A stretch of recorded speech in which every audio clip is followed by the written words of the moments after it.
여기도 좀 더우라 저기 멤버들이 잘해서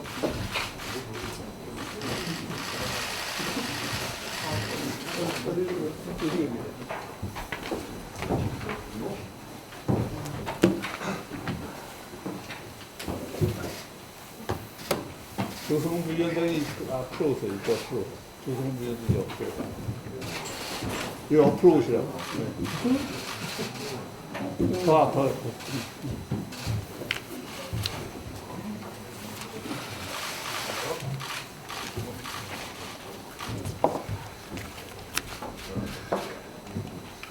네. 제21대 국회의원 선거 미래통합당 선거 대책위원회 3차 전략회의를 시작하겠습니다. 민주주의를 내세우면서 비민주 행위를 서슴지 않는 이들을 이 정권 들어 숱하게 보았습니다. 이 정권에서 검찰 개혁을 외치면 검찰 장악입니다. 이 정권에서 언론 개혁을 외치면 또 그것은 언론 장악이 됩니다. 어제 이런 일이 있었습니다. 방송통신위가 TV조선과 채널A에 대해서 재승인 보류 결정을 내렸습니다. 총점에서 승인 요건을 충족시켰지만 공정성 문제를 들어 총선 직후인 4월 20일까지 승인을 보류했습니다. 그것도 방송통신위원회가 이 중요한 문제들을 결정하면서 서면 결의로 날림 결정했습니다. 진보 좌파 진영 인사들로 채워진 평가단의 의견을 근거로 그렇게 했습니다. 그 의도가 뻔합니다. 비판 매체에 재갈을 물리겠다는 것입니다. 이 정권이 공정성을 들고 나오니 참 어이가 없습니다. 이 정권 들어 공영방송이 얼마나 편파방송을 하고 정권의 하수인들을 등장시켜 정권을 비호하는 일을 자행했는지 우리는 잘 알고 있습니다. 언론 장악이 얼마나 집요했는지 잘 알고 있습니다. 결국 의도는 뻔합니다. 선거 때까지 비판 매체에 재갈을 물리겠다는 것입니다. 민주주의 없는 민주주의가 곳곳에서 기승을 부리고 있습니다. 이것이 지난 3년 우리가 보아온 문재인 정권의 민낯입니다. 말씀 나온 김에 편파방송에 대해서도 말씀드리겠습니다. 지금도 편파방송은 계속되고 있습니다.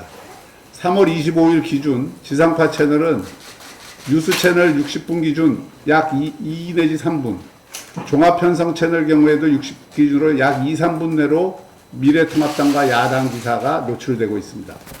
가장 심각한 문제인 N번방 사건 관련해서도 통합당 박대출 의원과 홍익경 의원 등이 강력한 처벌 규정을 마련하고 라는 법안을 마련했음에도 불구하고 이에 대한 기사는 하나도 없었습니다.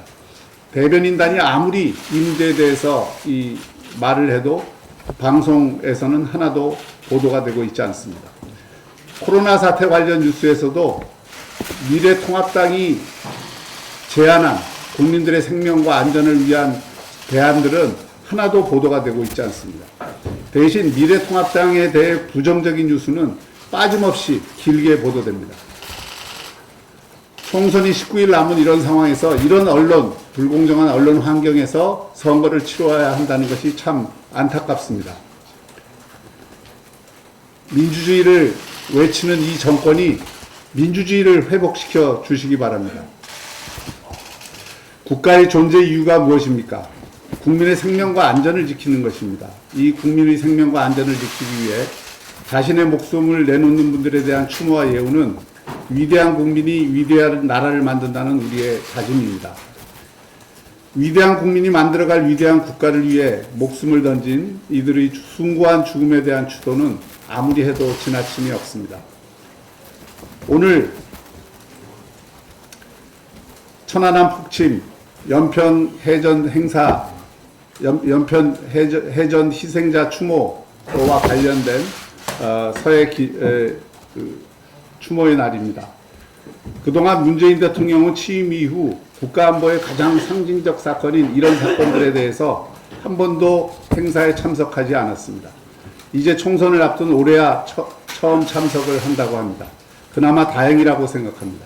이 추모 행사가 국가안보의 중요성을 다시 한번 확인하고 문재인 정부 3년 동안 취약해진 국가안보를 되돌아보는 계기가 되었으면 합니다. 오늘 그래서 선거대책회의에서는 이 국가 안보와 관련해서 중요한 말씀을 해주실 분들을 모시고 회의를 하도록 하겠습니다. 다음은 정병국 경기 인천 권역위원장님 말씀이 있으시겠습니다.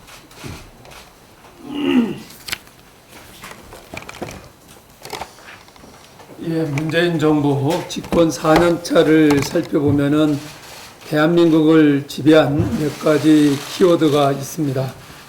적폐청산, 대북 우선주의, 드루킹 사태, 경제 파탄, 포퓰리즘, 지소미아 파기, 외교 파탄, 미세먼지, 4+1, 그리고 코로나까지입니다. 이와 같은 문재인 정부의 모든 위선과 오만, 부패와 무능을 코로나가 덮을 줄을 알았는데 코로나보다 더 큰 망령이 부활하고 있습니다. 바로 조국입니다. 조국 장관 임명부터 사퇴까지 대한민국을 양분은 했던 사람입니다. 그럼에도 불구하고 문재인 대통령은 불공정, 부정의, 내로남불의 조국에게 큰 마음의 빚을 졌다고 할 정도로 조국 사랑에 목을 매면서 문재인 정부가 얼마만큼 위선적인지 하는 것을 보여주었습니다. 그런데 이 조국이 코로나조차 조연으로 만들고 총선 무대의 주인공으로 다시 등장하고 있습니다. 바로 여권의 비례 위성정당인 그 친조국파 열린 민주당을 통해서입니다. 대한민국을 양분했던 조국이 이제는 권력의 핵심인 집권 여당을 향해서 함께 투쟁들을 하고 있습니다. 권력의 속성은 공유할 수가 없습니다. 결국 조국 자체에 의해서 미래 권력이 드러나고 있다, 이렇게 보여집니다. 더불어민주당은 답해야 합니다. 분명하게 답을 해야 됩니다. 조국의 위세는 실로 대단합니다.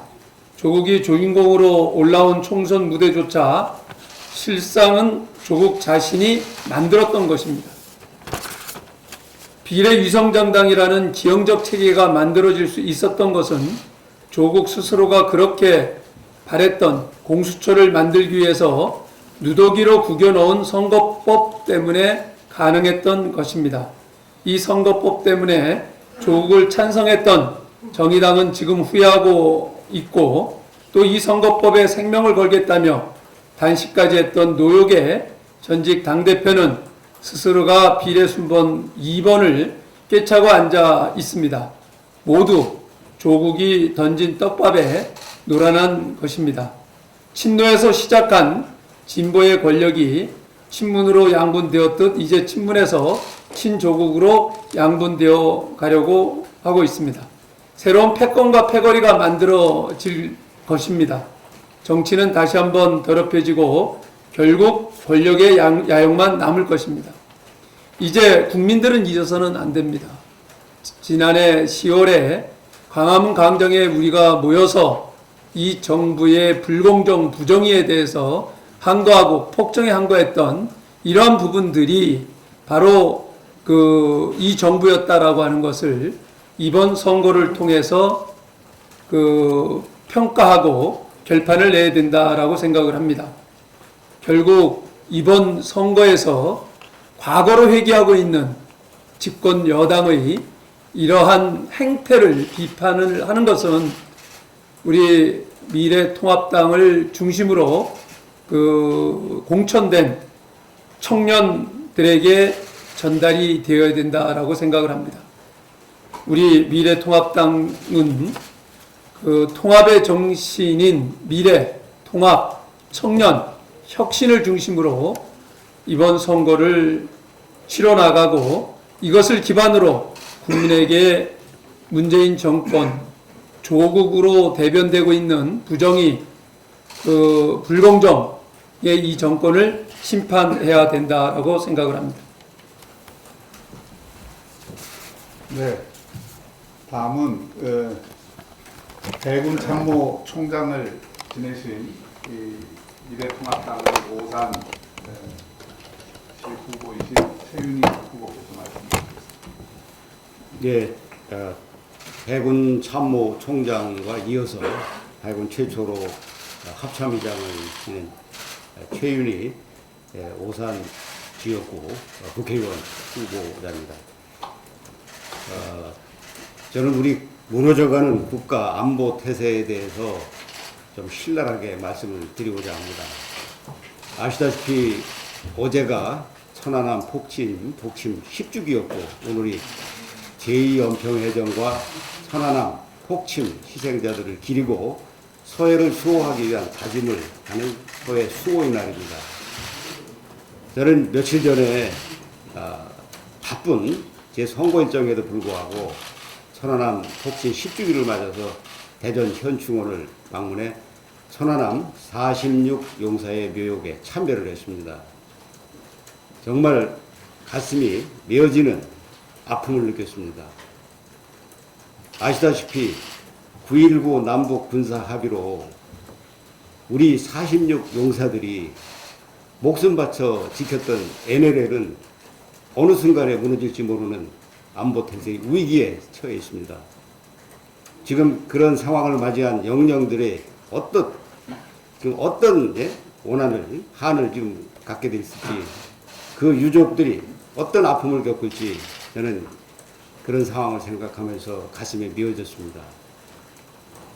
어떻게 보면 이는 우리 유족들을 2번 죽이는, 더 아프게 하는 그런 지금 상황이 되고 있는 겁니다. 아시다시피 군사 합의를 하고 나서 우리는 적의 위협을 탐지하고 준비할 수 있는 정찰도 제대로 할 수 없고, 장병들을 정신무장시킬 정신교육도 제대로 시킬 수 없는 이런 상황이 되어버렸습니다. 그야말로 군은 이때 싸워 이길 수 있는 군사 대비태세를 갖출 수 없는 그런 상태로 만들어버린 것입니다. 지금 언제 이런 국가안보태세로 해서 나라가, 우리가 그렇게 피를 흘려 지켜졌던 그 어떤 자유, 민주주의 체제가 무너질지 모르는 정말 저는 위기 상황을 맞고 있다고 생각합니다. 이제라도 저는 강력하게 주장합니다. 남북 군사합의 다시 원점으로 돌리고 제대로 된 국방태세를 갖출 수 있는 그런 강력한 조치를 취해 줄 것을 강력하게 요구합니다. 네, 다음은 태영호 공사로 더 많이 알려주셨죠? 태균 후보께서 말씀해 주시겠습니다.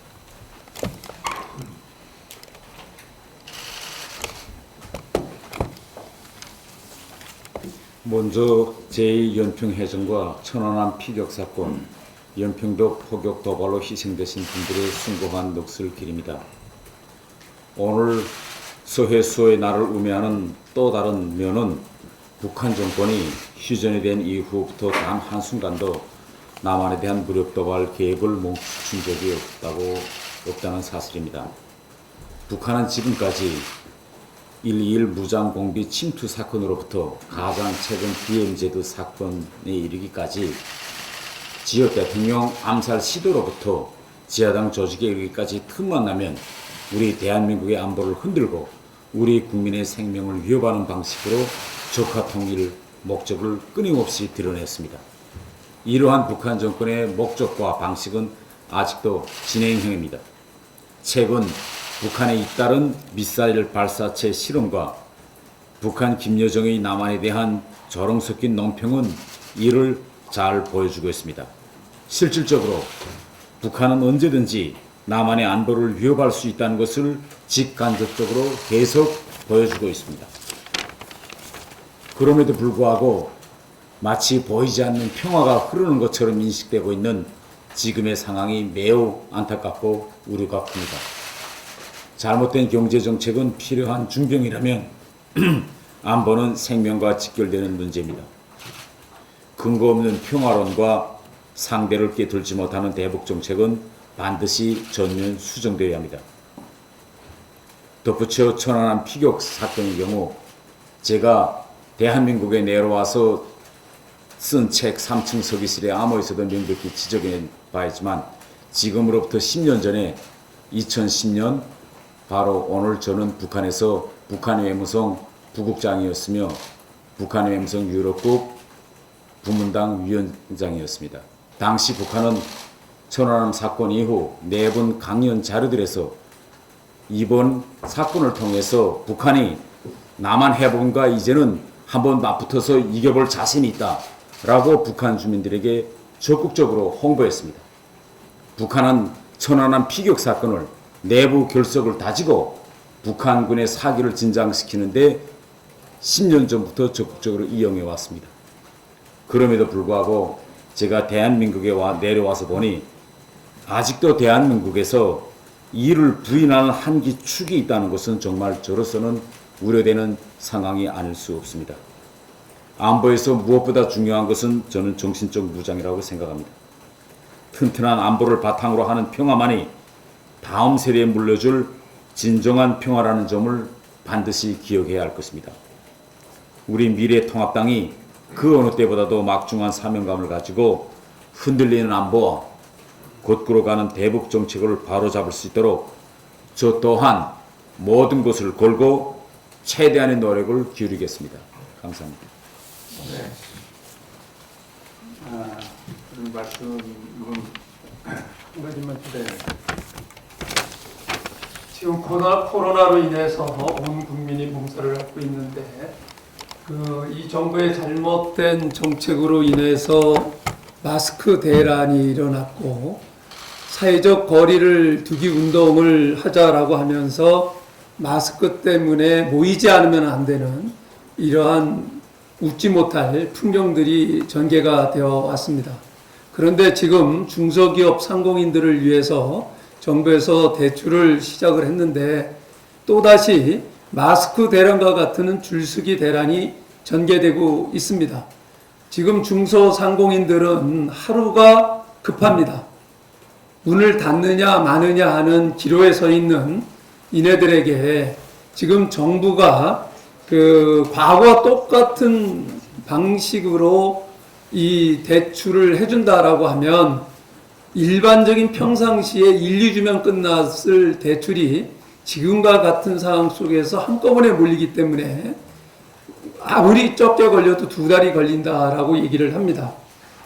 우선 상담을 하기 위해서 줄 서는데 하루에 상담을 하는 데는 한계가 있다 보니까 상담을 하는 데만 최소한 한 달 정도 걸린다 하는 거예요. 그 다음에 상담을 하게 되면 서류 신청을 하게 되고 또 서류 준비하는 데만 1, 2주가 걸린다는 얘기고 그 다음에 서류를 신청을 하게 되면 현장 실사를 하게 되고 현장 실사를 하고 나서 그 결과를 가지고 보증 심사를 하게 됩니다. 그 다음에 이제 보증서를 발급하게 되는데 그 보증서를 가지고 갔을 때 은행에서 대출을 받게 됩니다. 이 절차를 다 맞추는데 무려 2달 정도 걸린다라고 하는 게 현장에서의 목소리이고 아마 여러분들도 많이 보셨겠지만 이미 상담을 하기 위해서 최소한 3, 4시간은 줄을 서서 기다려야 된다 하는 겁니다. 과연 꼭 줄 세워가지고 상담을 해야 되는 건지 정말 정부가 생각이 있는 건지 없는 건지 저는 잘 이해가 가지 않아요.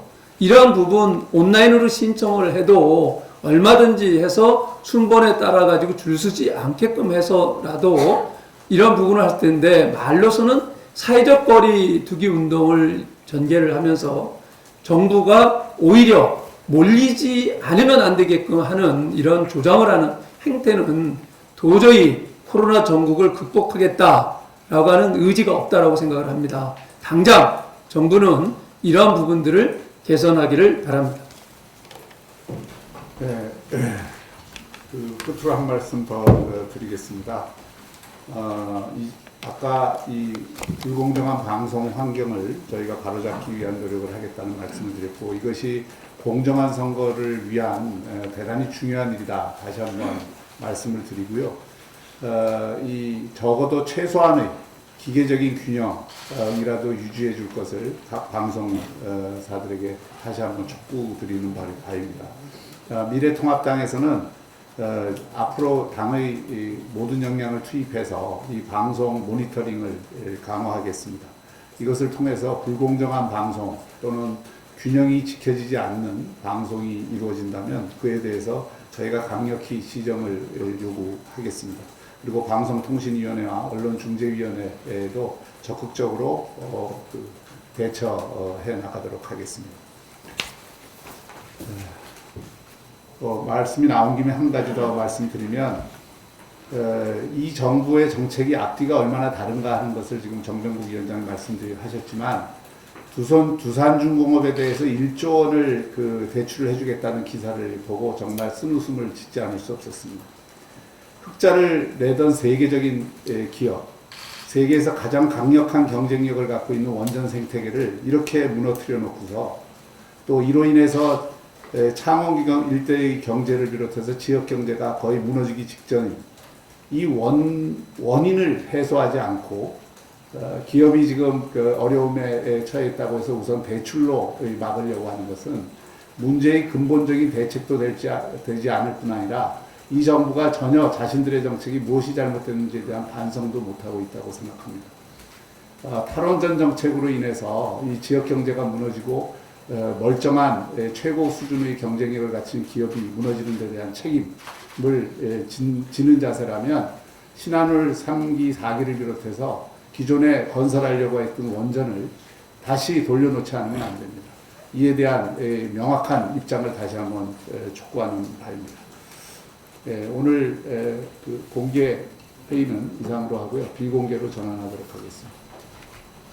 언론인 여러분들 협조해 주시기 바랍니다.